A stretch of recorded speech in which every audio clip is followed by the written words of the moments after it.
दोस्तों, जब भी आप अपने घर पर कोई भी काम कराते हैं या अपने घर को अच्छे तरीके से बनवाना चाहते हैं या फिर किसी जगह पर कोई नया मकान बनाना चाहते हैं, तो आपके मन में सबसे पहला सवाल यही पैदा होता होगा कि हमें कितना पैसा लगेगा या कितना हमारा खर्चा आएगा, और साथ ही साथ आपको कौन सा मटेरियल का इस्तेमाल करना है। इसलिए मैं आपको इस वीडियो के माध्यम से आप लोगों को यही बताऊंगा कि आपके मकान बनाने में कितना पैसा खर्च होने वाला है और आपको मटेरियल कौन सा इस्तेमाल करना है। तो दोस्तों, आपसे निवेदन यही है कि आपको इस वीडियो को लाइक करना है और इस चैनल को सब्सक्राइब करना है, ताकि हम इसी प्रकार से इसी माध्यम से आप लोगों के घर को सही बनाने की जानकारी देते रहें और आपका घर सही तरीके से बन सके और आपको भी पता चल सके कि आपको जो काम शुरू करने जा रहे हैं उसमें कितना पैसा लगने वाला है।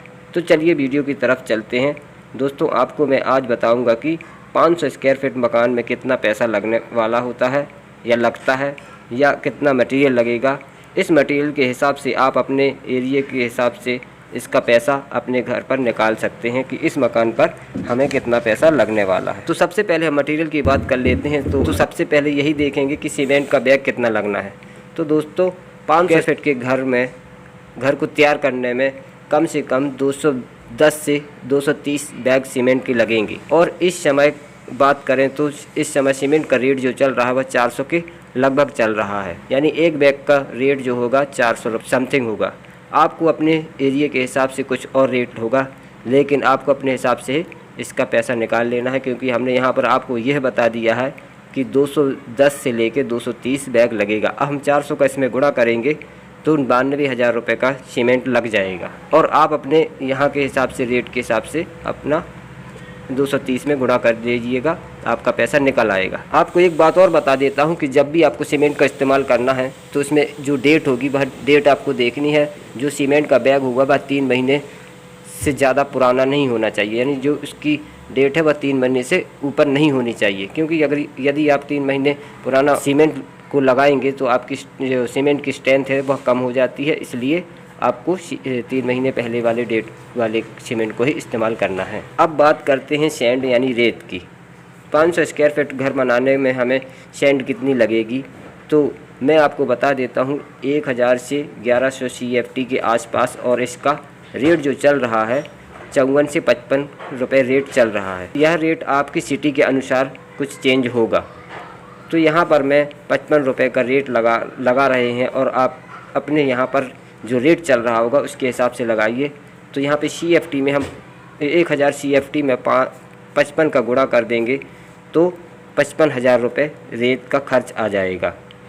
इसके बाद बात करते हैं हम एग्रीगेट यानी गिट्टी की। तो गिट्टी यहाँ 500 स्क्वायर फीट के घर बनाने में 700 CFT के आसपास गिट्टी का लगने वाली है, और इसका रेट भी 55, 56 या 57 के आसपास का होता है। तो यहाँ पर हम 56 का रेट लेते हैं, तो 700 में यदि हम 56 का गुणा करते हैं तो 39,200 रुपये गिट्टी का खर्च आएगा। इसके बाद हम नेक्स्ट मटेरियल ब्रिक की करते हैं, यानी ईंट की।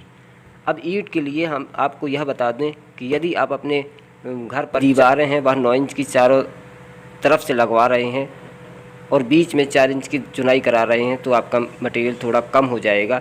इसलिए हमेशा आप क्या करिए कि चारों तरफ की जो दीवारें हैं वह 9 इंच की कराइए और बीच में जो दीवार होगी उसको 4 इंच का रखिए। इस तरह से चुनाई कराने में हमें ईंट की जो मात्रा है हमारी कम हो जाती है। इसलिए यहाँ पे मैं 500 स्क्वायर फीट के हिसाब से बता दूँ तो आपका कम से कम 11,000 ईंट लगेगी। अब 11,000 ईंट में चारों तरफ 9 इंच की होगी और बीच में 4 इंच की होती है। अब इसका रेट की बात करते हैं तो 8.5 के लगभग इसका रेट चल रहा है। अब यदि 11,000 में हम 8.5 का गुणा कर देते हैं तो 93,500 रुपये की ईंट लग जाएगी।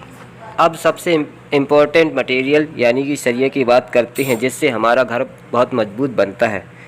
तो यहाँ पर मैं बता दूँ आपको कि 500 स्क्वायर फीट में आपका जो सरिया लगने वाला है वह 2000 kg लगेगा, यानी कि 2 टन सरिया। अब यदि यहाँ पे टाटा के सरिये की बात करते हैं तो यहाँ पे अगर यदि आप टाटा कंपनी का सरिया इस्तेमाल कर रहे हैं तो उसका रेट 80 से लेके 85 के लगभग है। तो हम 2000 में 80 का गुणा करते हैं तो 16,000 रुपये आएगा। और यह खर्चा यहाँ लेंटर तक के लिए है। लेंटर के बाद इसमें जो मटेरियल हमने बताया गया है वह प्लास्टर तक का है। अब इसके बाद आता है फिनिशिंग का काम, जो टाइल से लेके पेंटिंग और प्लम्बिंग, वायरिंग, ये सारे काम इसके बाद फिनिशिंग में आते हैं। तो आज की इस वीडियो में यहीं तक आपको लेंटर तक और प्लास्टर तक का ही मटेरियल मैंने बताया है। इसके बाद मैं आपको फिनिशिंग का अलग से दूसरे वीडियो में आपको बताऊंगा। तो दोस्तों वीडियो अच्छा लगा है तो एक लाइक और चैनल को सब्सक्राइब कीजिएगा। मिलते हैं अगली वीडियो पर।